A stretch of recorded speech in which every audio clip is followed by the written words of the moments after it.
어린이 셜록 홈즈 주홍색 연구 18화 존 페리어와 예언자의 대화.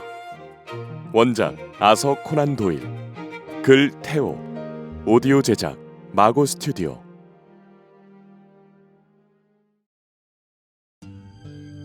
예전부터 존 페리어는 어떤 일이 있어도 루시가 모르몬교 신도와 결혼하는 것만큼은 맞겠다고 생각해왔어. 페리어는 한 남자가 여러 명의 아내를 두는 건 더럽고 부끄러운 일이라고 생각했지. 그런데 모르몬교 신도들은 그걸 하나님의 뜻이라 부르며 여러 명의 아내를 두고 살아왔지. 페리어는 그런 모습을 참을 수 없었어. 소중한 딸 루시만큼은 절대 모르몬교 신도와 결혼하지 못하도록 하겠다고 결심했지. 하지만 그건 율법이라 부르는 모르몬교 규칙에 어긋나는 일이었어. 모르몬교 율법에 반대하는 일을 하는 건 굉장히 위험한 일이었지. 심지어 싫다는 말을 하는 것도 마찬가지였어. 다들 말은 안 했지만 모르몬교 율법을 어기거나 반대하는 의견을 낸 사람들은 소리 없이 사라졌거든. 존 페리어도 분명히 알고 있었어. 모르몬교 집단에서 율법을 어기는 것, 그리고 예언자의 말에 반대한다는 건 엄청나게 위험하다는 것을. 그래서 존 페리어는 소중한 딸 루시가 제퍼슨 호프와 사귄다는 말을 듣고 굉장히 기뻐했지. 제퍼슨 호프는 모르몬교 신도가 아니었거든. 그리고 제퍼슨이 루시와 결혼하고 싶다는 말을 했을 때 존 페리어는 정말 뛸 듯이 기뻤어. 소중한 딸이 곁을 떠난다는 생각에 살짝 아쉽기도 했지만 루시가 모르몬교 신도와 결혼하지 않는다는 건 정말 다행이고 축복이라고 생각했지. 물론 제퍼슨 호프도 마음에 들었고 말이야. 제퍼슨 호프가 은광을 찾아 떠난 지 3주 정도 지났을 때였어. 밭에서 일하고 있던 페리어에게 누군가 찾아왔지. 누런색의 머리에 뚱뚱한 몸을 한 남자, 예언자인 브리검 영이었어. 그를 본 페리어는 심장이 멈출 것처럼 깜짝 놀라고 말았지. 왜냐면 모르몬교에서 예언자는 하나님을 대신하는 엄청난 권력자였기 때문이야. 사실상 모르몬교에서 가장 높은 우두머리라고 할 수 있었지. 그런 권력자 브리검 영이 자신의 집으로 직접 찾아온다는 건 보통 일이 아니었어. 분명 뭔가가 있기 때문이야. 대체 무슨 일 때문에 온 거지? 내가 최근에 잘못한 일이 있었던가? 페리어 머릿속에서 여러 가지 생각이 뱅글뱅글 돌았지. 그는 브리검 영과 함께 집에 들어가 대화를 나누기 시작했어. 페리어 형제, 우리 모르몬교 신도들은 지금까지 당신의 친구였습니다. 당신이 사막에서 죽어갈 때 우리는 먹을 것과 마실 것을 나누어 주었죠. 그리고 하나님이 선택한 이 땅에 살 수 있도록 토지를 나눠주고 재산을 모으게 해줬습니다. 그것도 아주 후하게요. 인정합니까? 네, 그럼요. 항상 감사하게 생각하고 있습니다. 그 거친 사막 한가운데서 당신을 거두기 전에 우린 단 한 가지를 요구했습니다. 우리 모르몬교를 받아들이라고요. 우리 모르몬교의 가르침과 율법을 따르라는 것이었죠. 그리고 페리어 형제, 당신은 그것을 약속했습니다. 기억하고 있습니까? 그럼요. 그걸 어떻게 잊을 수 있겠습니까? 당연히 기억하고 있습니다. 그래요? 그런데 내가 받은 보고서는 다릅니다. 당신이 약속을 지키지 않고 있다고 하네요. 페리어 형제, 확실히 기억하고 있는 게 맞습니까? 약속을 지키고 있냐는 말입니다. 아닙니다. 제가 약속을 어기다니요. 말도 안 됩니다. 저는 열심히 헌금을 했고 기부도 했습니다. 교회 예배에도 빠진 적이 없습니다. 단 한 번도요. 그리고 결혼은요? 왜 아내를 맞이하지 않습니까? 왜 결혼하지 않는 겁니까? 제가 결혼을 하지 않은 건 사실입니다. 하지만 우리 모르몬교 신도들을 좀 보십시오. 남자들이 많은 아내를 낳는 바람에 모르몬교 신도 중에 결혼할 수 있는 여자가 별로 없지 않습니까? 게다가 우리 모르몬교 신도 중에는 저 같은 놈보다 훌륭한 분들이 많습니다. 얼마 안 되는 여성들이 그렇게 뛰어난 남자들과 결혼하는 것이 훨씬 더 좋은 일이라 생각했습니다. 그리고 저는 딸과 함께 생활하고 있죠. 그래서 외롭거나 불편하거나 그런 건 전혀 없습니다. 딸과 함께 있는 것만으로도 저는 행복하거든요. 그 딸 때문에 왔습니다. 그때 말이죠. 사막에서 당신들을 거둬들인 이후로 루시는 건강하게 자랐죠. 그래요. 루시는 여기 유타주의 꽃이라고 부를 정도로 아름답게 자랐습니다. 우리 모르몬교 신도들도 모두 그 아이를 눈여겨보고 있지요. 네. 그런데 영 이상한 소문이 떠돌고 있습니다. 루시가 우리 모르몬교 신도가 아닌 이방인과 결혼을 약속했다는 소문이요. 난 헛소문이라고 믿고 있습니다.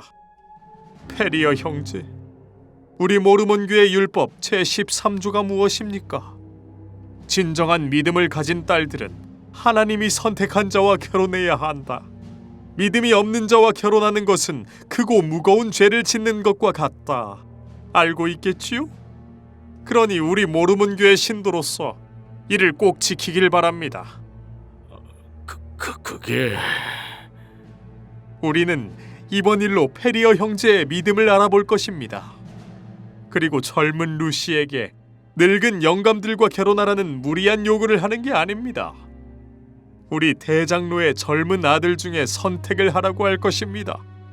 우리 대장로 스탠거슨 씨와 드리버 씨, 둘 다 건강한 아들이 있습니다. 루시에게 선택할 수 있도록 하지요. 둘 다 대장로 집안의 아들로 믿음이 깊은 건 의심할 바 없지요. 돈도 많고요. 시간을 좀 주시겠습니까? 갑작스럽게 결혼 얘기를 꺼내면 딸아이가 많이 당황할 겁니다. 한 달 드리겠습니다. 한 달 후에는 루시가 선택을 해야 합니다. 존 페리어 형제, 대장로 회의의 결정을 따르지 못할 만큼 믿음이 약하지는 않겠죠? 우리 모르몬교의 율법을 따르지 않을 바에는 예전으로 돌아가는 게 낫습니다. 그때 그 바위 옆에서 당신과 당신의 딸이 시체로 남아야 했던 바로 그때로요. 예언자 브리검 영이 나간 뒤 페리어는 바보처럼 멍하니 서 있었어. 어떻게 해야 하지? 딸 루시에게 무슨 말을 해야 할까? 페리어의 머릿속은 온통 뒤죽박죽이었어. 아무래도 답을 찾을 수 없었지. 정신없는 채로 서 있는 페리어의 손을 부드러운 손이 다가와 잡았어. 페리어가 고개를 돌려보니 어느새 딸 루시가 그의 곁에 와 있었지. 루시, 들었니? 안 들을 수가 없잖아. 예언자의 목소리가 온 집안에 쩌렁쩌렁 울렸으니까. 아빠, 어떡하지? 우리 어떡해? 걱정하지 마. 어떻게든 방법이 있을 거야. 루시, 설마 이것 때문에 제퍼슨을 사랑하는 마음이 흔들리는 건 아니지? 아니야, 아니라고. 그래, 나도 참 한심하구나. 바보 같은 질문이나 하고 말이다. 루시야, 제퍼슨은 좋은 아이다. 훌륭한 남자지. 여기 모르몬교 신도들과는 비교도 할 수 없어. 다행히도 내가 아는 사람들 중에 내일 네바다 산맥 쪽으로 떠나는 사람들이 있단다. 당장 편지를 써서 그들에게 전해달라고 부탁하자. 지금 우리 상황을 편지에 적어 제퍼슨에게 전하는 거야. 그럼 분명 제퍼슨이 달려올 거야. 빛보다 빠르게 말이야. 아빠도 참. 제퍼슨이 어떻게 빛보다 빨리 와. 알았어. 아빠 말대로 편지를 쓸게. 제퍼슨이 돌아오면 뭔가 방법이 생기겠지? 하지만 걱정이야. 소문에 모르몬교 뜻대로 하지 않은 사람들은 끔찍한 일을 당한다고 하던데. 아직까진 저자들의 뜻대로 해왔으니까 괜찮을 거야. 그리고 한 달이라는 시간도 있으니 여기서 빠져나갈 방법을 생각할 수도 있지. 여길 떠난다고? 아빠, 이 농장은 어떻게 하고? 팔 수 있는 건 최대한 많이 팔아서 돈으로 만들어야지. 가져가기 쉽게 말이야. 루시아, 사실 내가 이런 생각을 한 것은 처음이 아니란다. 말도 안 되는 율법과 예언자의 말을 하나님의 말씀으로 여기며 살아야 한다고 했을 때부터 생각했지. 예언자는 신이 아니야. 보통 사람일 뿐이지. 아니, 아주 욕심 많은 쓰레기 같은 사람일 뿐이란다. 어떻게 사람에게 머리를 조아리며 살 수 있겠니? 난 결심했다. 저 예언자라는 놈이 다시 나타나 우릴 괴롭힌다면 난 저 녀석을 총으로 쏴버리고 말겠어. 아빠. 하지만 여길 떠나는 게 쉽지는 않을 거예요. 그렇겠지. 제퍼슨이 올 때까지 기다리면서 방법을 생각해보자. 너무 걱정하지 마. 분명 좋은 수가 있을 거야. 존 페리어는 걱정하지 말라며 루시를 다독였어. 하지만 그날 밤 페리어는 보통 때와 달리 모든 창문과 문들이 제대로 잠겼는지 꼼꼼하게 확인했지. 그리고 침실벽에 걸려있던 사냥총을 꺼내 손질을 했단다. 물론 총알도 가득 채워뒀어. 페리어는 어두운 밤을 지나 새벽녘에 해가 뜨는 것을 보고 나서야 아주 짧은 잠을 잘 수 있었지. 존 페리어는 부지런히 일하고 돈을 모으며 자신이 멋지게 나이 들었다고 생각했었지. 하지만 그날 밤 처음으로 자신이 늙은 사냥꾼이 돼버렸다는 생각에 몹시 슬펐단다.